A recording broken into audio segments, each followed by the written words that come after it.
Several mysterious disappearances from olden days continue to baffle historians and include individuals, groups of people, and even entire civilizations.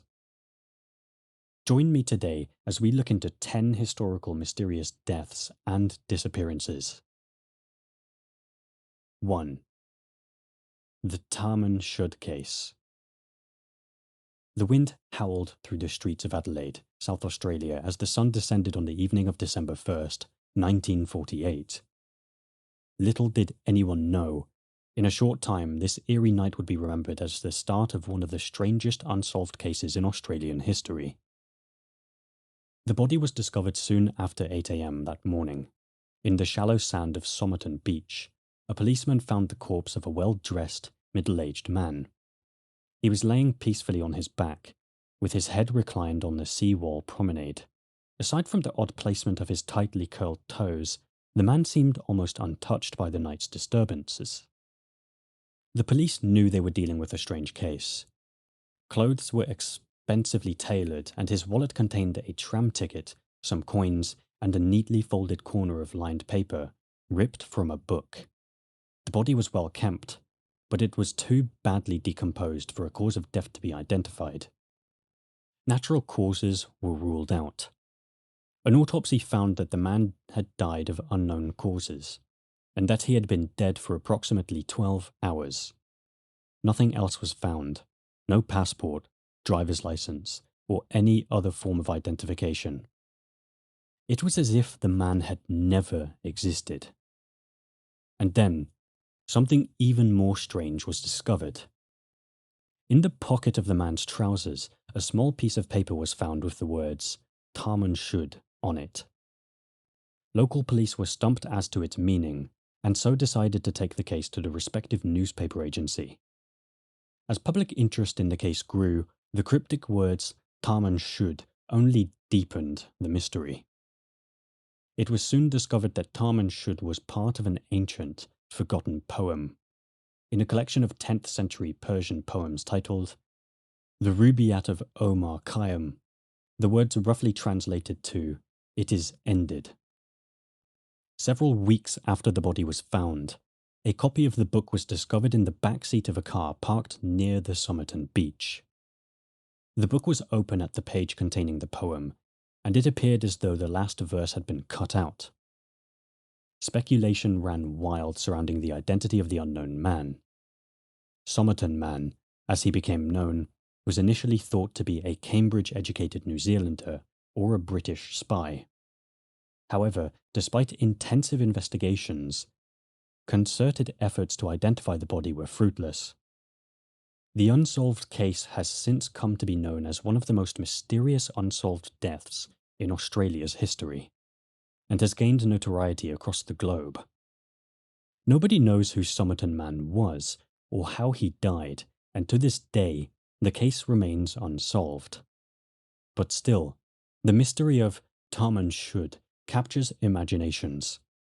It is a chilling reminder that death can be a total stranger, and even a life can vanish into nothing, leaving only questions left unanswered. 2. The Last Flight of Amelia Earhart. When American aviator Amelia Earhart set out to become the first woman to fly around the world, she was already one of the most famous women in the world. 5 years earlier, in May 1932, she had made a name for herself as the first woman to fly solo non-stop across the Atlantic. And in 1935, Earhart made the first solo flight from Honolulu, Hawaii, to Oakland, California. As such, the world was watching in July 1937 when the plane carrying Earhart and her navigator, Fred Noonan, on their round-the-world attempt, went missing over the Pacific Ocean. Earhart and Noonan took off on July 2nd from Lae in Papua New Guinea, bound for Howland Island, their next refueling stop, around 2,550 miles, 4,110 kilometers away, across the ocean. As they approached what they thought was Howland Island, Earhart was able to make radio contact with a US Coast Guard ship stationed to guide them in. But Earhart's last radio message indicated she was unable to locate either the ship or the island. The US Coast Guard ship began a search immediately, joined by US Navy ships in the days that followed. No remains of the aircraft were found, and the official search effort, at that time the largest and most expensive in US history, was called off after 2 weeks. Still, historical researchers have never given up on trying to find Earhart. Among recent efforts to find out what had happened to America's pioneering aviator, researchers equipped with underwater robots have been exploring the waters around Niki Maroro Atoll, an island in the Kiribati region, for clues that they hope may lead them to the wreckage of her aircraft. 3. The Baroness of the Galapagos. Eloise Werborn de Wagner Bosquet, known as the Baroness of the Galapagos, was a young woman from Austria who vanished in 1935 on Florana, a lonely island in the Galapagos Islands, located in the eastern part of the Pacific Ocean. Florana became well known in Germany after a German couple, Friedrich Richter and Dor Strauch, moved there in 1929. They lived a very basic life in a house made of rocks and driftwood. Their unusual lifestyle attracted other German families who wanted to find a perfect place to live, thinking they could create a paradise. In 1933, the Baroness came to the island with her 2 young German lovers, Robert Philipson and Rudolf Lorenz, along with a Victorian servant. Once they settled in, she declared her intention to build a fancy hotel. While waiting, she gained a reputation for living extravagantly among the simple settlers on Florena. On March 27, 1934, the Baroness and Philipson mysteriously disappeared. One colonist claimed they had left on a yacht heading to Tahiti, but there were no records of such a yacht visiting the Galapagos then. A few days later, Lorenz hurriedly left Florena in a boat with a Norwegian fisherman to go to the South American mainland. Months later, their bodies were found on a deserted island, preserved and stuck where their boat had sunk. Some researchers believe that Lorenz may have murdered the Baroness and Philipson, with the help from other settlers to hide the crime. However, the mystery of the Baroness of the Galapagos remains unsolved, leaving many questions about what really happened to her and her companions. 4. The disappearance of D.B. Cooper. D.B. Cooper is the famous name given to an unknown man who hijacked a Boeing 727 airplane on November 24, 1971. The plane was flying from Portland, Oregon to Seattle, Washington. The man bought a ticket using the name Dan Cooper, but a news service mistakenly printed it as D.B. Cooper, and this name stuck. Shortly after the plane took off, Cooper told the flight attendant that he had a bomb. He even showed her something that looked like a bomb inside his briefcase.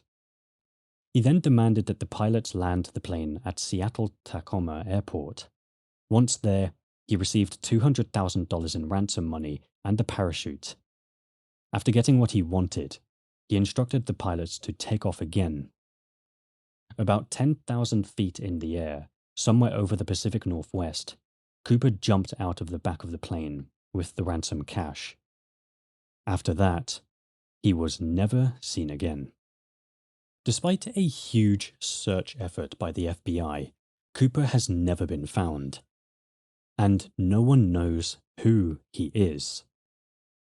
Investigators believe he likely didn't survive the parachute jump, given the rough terrain and weather conditions.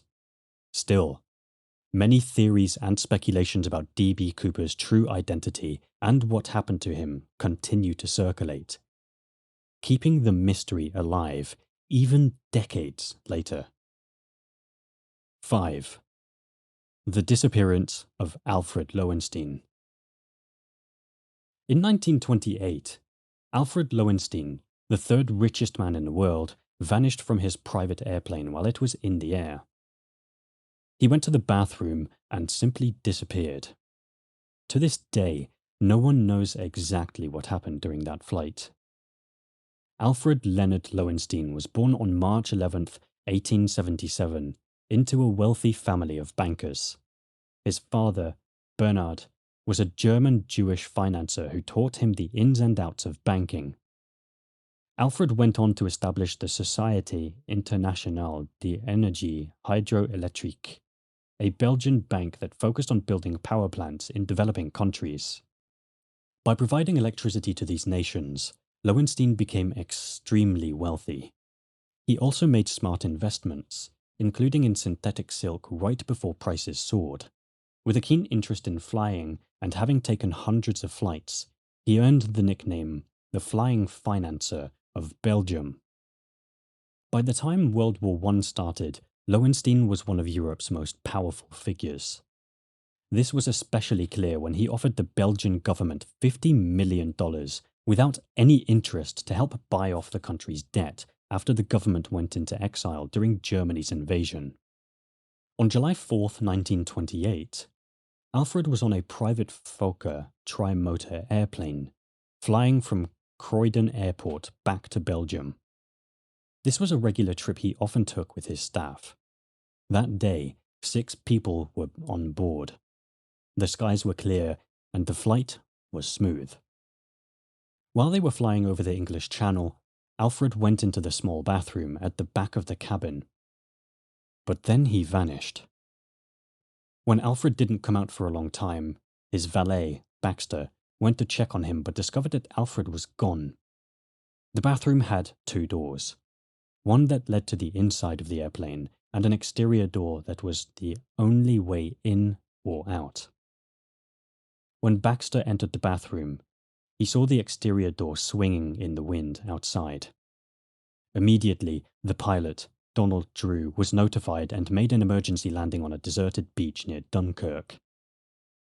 Since this area was controlled by the French military, everyone on plane was detained and questioned by authorities. After 2 weeks, on July 19th, Alfred's body was found by a fishing boat near the French coast. An official inquiry began on July 9th, but concluded quickly after hearing from the pilot, Donald Drew, and the mechanic, Robert Little. They stated that the exit door was easy to open, leading to the conclusion that Alfred's death was an accident. In the years that followed, however, the stability of the Fokker Trimotor's doors was rigorously tested, including by the British Air Ministry. These tests showed that it would be almost impossible for the door to be opened accidentally, raising more questions about what really happened to Alfred Lowenstein on that flight. 6. The lost cyclist, Frank Lenz. Frank Lenz was born with a spirit for adventure, and at just 17 years old, he discovered a passion that would change his life forever: cycling. After receiving his first bicycle as a gift, Lenz started riding it regularly. He soon joined a local cycling group called the Allegheny Cyclers, where he enjoyed trips along the trails and roads near his hometown in Pennsylvania. As his love for cycling grew, Lenz began taking longer rides across the United States. In 1890, he cycled from Pittsburgh to St. Louis, and the following year, he rode from Pittsburgh to New Orleans. In 1892, feeling dissatisfied with his job as an accountant, Lenz decided to quit and followed his passion for cycling. Inspired by Thomas Stevens, the first person to ride around the world on a bicycle, Lenz set out to achieve his own global cycling adventure. Not only did he want the thrill of exploration, but Lenz also believed his journey would help promote the new, safety bicycle, which was becoming popular at the time. To fund his travels, he reached out to Outing magazine. They struck a deal. He would provide pictures and stories from his journey, and in return, the magazine would sponsor his trip. On May 15, 1892, in Pittsburgh, Lenz began his journey with his trusty bicycle and camera. His first destination was Washington, D.C., and he continued to cycle across the country until he reached San Francisco.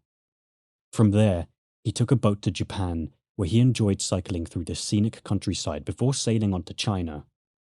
However, things became challenging in China. The roads were poorly maintained, and some areas had no roads at all. The winter weather was harsh, making cycling through snow and ice very difficult. After 6 long months, Lenz finally made it through China and entered Burma, now known as Myanmar. While cycling through dense jungles in Burma, Lenz contracted malaria, which slowed him down considerably. Once he recovered, he continued his journey through Asia and the Middle East, reaching Turkey with hopes of getting to Istanbul quickly. However, Turkey was a dangerous place at this time, with conflicts such as the Hamidian massacres happening throughout the country. Lenz attempted to ride through, but during the spring of 1894, he lost all contact with his family and outing magazine. Despite numerous attempts to find him, his loved ones feared the worst. Although no one knows for sure what happened to Lenz, various theories have emerged. One theory suggests he fell in love with Turkey and decided to start a new life under a different name. Another theory posits that he drowned in a river during a storm. The most widely accepted theory is that Lenz was murdered. A fellow cyclist and journalist named William Schlattelben even investigated and believed Lenz may have unintentionally offended a local Kurdish chief, who then ordered his death. According to this theory, Lenz's body and bicycle were buried in a river. 7. The disappearance of Glenn and Bessie Hyde in 1928. Bessie and Glenn Hyde were on their honeymoon at the Grand Canyon in northern Arizona when they disappeared in 1928. Glenn wanted to set a new speed record for traveling through the Grand Canyon, and he also aimed to make Bessie the first documented woman to navigate the canyon. Glenn had some experience with river running, having explored the Salmon and Snake rivers in Idaho with an experienced river guide named Cap Gulke in 1926. However, Bessie was more of a beginner. A few weeks before they vanished, they met other boaters who sensed that Bessie wanted to turn back, but Glenn was encouraging her to continue. They believed that completing the trip successfully could lead to a paid lecture tour, so their adventure had both excitement and the potential for financial gain. The last sighting of the couple was on Sunday, November 18th, 1928, when they set off downriver below Hermit Rapid. A few days earlier, they had hiked up Bright Angel Trail to gather more supplies. While at the South Rim, they visited photographer Emery Kolb at his studio, where they were photographed before heading back down into the canyon. A search began for the couple on December 6, 1928, organized by Glenn's father, Rollin, even before they were officially overdue in Needles, California. On December 19th, a search plane found their boat drifting in the river. The Hyde's SCO was discovered that winter, seemingly untouched and still upright, full of supplies. But the couple was nowhere to be found and were never heard from again. A camera recovered from the boat by Emery and his brother Ellsworth Kolb showed a final picture taken near River Mile 165, likely on about November 27th. Many theories exist about what happened to the Hydes. Some wonder if they got out of the boat to attempt a difficult side hike. Others speculate that they might have had an argument that turned violent. There's even a possibility that they were abducted and murdered. Historian Otis R. Marston proposed that the couple might have been swept out of their boat when it hit submerged rocks in the rough waters. Despite extensive searches and investigations, no trace of Bessie or Glenn was ever found. Their mysterious disappearance has led to many questions that remain unanswered to this day. 8. The disappearance of David Lang in 1880. In a world full of mysteries and secrets, the story of David Lang remains one of the most puzzling incidents in history. The disappearance of this man in 1880 continues to baffle historians, scientists, and mystery enthusiasts to this day. David Lang was an American farmer who lived in Tennessee during the 19th century. He was an ordinary man living a simple life with his wife and children, There was nothing unusual about his life until that fateful day in September 1880, when he mysteriously vanished in front of his family and friends. On a clear, sunny day, David Lang was crossing the field of his farm when he suddenly disappeared. According to eyewitnesses, he was walking normally when he seemed to be swallowed by the ground. There was no sound, no explosion, or any sign indicating what had happened. He simply vanished, leaving no trace behind. After David Lang's disappearance, his family and neighbors began searching for him. The field was thoroughly examined, but no evidence of what had occurred was found. Even the dogs used in the search were unable to pick up his scent. It was as if David Lang had evaporated from existence. As news of David Lang's disappearance spread, theories began to emerge in an attempt to explain what had happened. Some people thought he might have fallen into a hidden well or pit, but nothing of the sort was found. Others suggested that he might have been abducted by extraterrestrial beings or had fallen into another dimension. After local efforts failed to locate David Lang, authorities were called in to conduct more comprehensive investigations. The field was examined using relatively advanced equipment for the time, but to no avail. Some scientists even suggested that the field might have been the site of a rare geophysical phenomenon, but none of these theories were proven. 9. Disappearance of Marvin Clark. Marvin Clark was born around 1852 in Marion County, Iowa. His parents were originally from New York. Clark moved to Oregon with his wife, Mary, around 1910, and by that time, he was living in a place called Holbrook.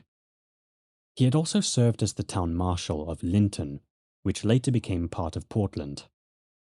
On October 30th, 1926, Clark left his home in Tigard around 1 p.m. to visit his daughter, Miss Sidney McDougall, who managed the Hereford Hotel located at 735 Hoyt Street in northwest Portland. Initially, reports stated he traveled to Portland by stagecoach, but later reports mentioned that he took a bus instead. This was the last time anyone claimed to have seen Clark. According to newspaper articles, Clark had health issues. He suffered from paralysis that affected his right arm, and he walked with a limp. The police hoped that these details would help people recognize him. Clark's daughter offered a $100 reward, which is about $1,776 today, for any information that could lead to finding him. On November 9th, 1926, the Bellingham Herald, a newspaper in Washington state, reported that Mary, Clark's wife, received a disconnected postcard that was supposedly written by Clark. This postcard was postmarked in Bellingham, and witnesses claimed to have seen Clark at 2 different hotels there on November 2nd and November 3rd. The article noted that the postcard was hard to understand, suggesting that Clark's mind might have been wandering, even though he was an educated man with degrees from 2 universities. In 1986, nearly 60 years after Clark's disappearance, loggers found a nearly complete human skeleton in the woods between Tigard and Portland. While there was no ID with the remains, several items were discovered nearby. An 1888 Liberty Head nickel, a 1919 penny, a pocket watch, leather shoes, a Fraternal Order of Eagles pocket knife, and 4 tokens marked D and P. Additionally, a .38 caliber revolver and a spent shell were found close to the skeleton. Also, a pair of wire-rimmed glasses was uncovered. After conducting an autopsy, State Medical Examiner Dr. Karen Gunson found a bullet hole in the man's skull, determining the cause of death to be suicide. The estimated age of this unidentified man was between 35 and 55 years old. A few days after the discovery, Clark's granddaughter, Dorothy Willoughby, came forward, believing the skeleton might be her missing grandfather. However, a positive identification could not be confirmed at the time. Dorothy passed away in 1991, leaving the mystery unsolved. 10. The disappearance of the Roanoke colony in 1587. In 1587, the Roanoke colony mysteriously disappeared, creating a historical mystery that remains unsolved today. This event is one of the most debated topics in the history of American colonization. The Roanoke colony was established in 1585 on Roanoke Island, which is off the coast of what is now North Carolina. This was England's second attempt to create a permanent settlement in the New World, after the first attempt at the same location had failed. In 1587, John White, the governor of the colony, returned to England to gather supplies for the settlers. Unfortunately, his return was delayed because of a war that broke out between England and Spain. When John White finally made it back to Roanoke in 1590, he discovered that the colony was completely abandoned, and there was no sign of the 117 colonists who had lived there. Upon arriving, John White found the word Croatoan carved into a tree. This name referred to a nearby Native American tribe, but it didn't give any clear information about what had happened to the colonists. Over the years, many theories have been proposed to explain the disappearance of the Roanoke colony.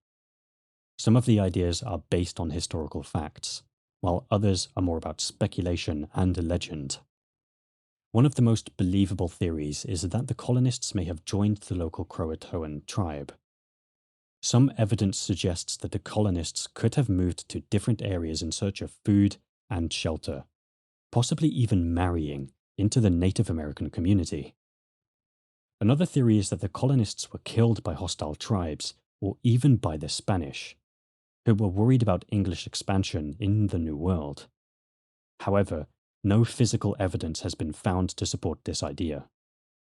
It's also possible that the colonists faced severe hardships, such as famine or disease, which led to their deaths or forced them to leave the area. This theory is based on the challenges that early English settlers commonly faced in the New World, including food shortages and sickness. Despite numerous investigations and theories, the true fate of the Roanoke colony remains a fascinating mystery that continues to capture the imagination of historians and the public alike.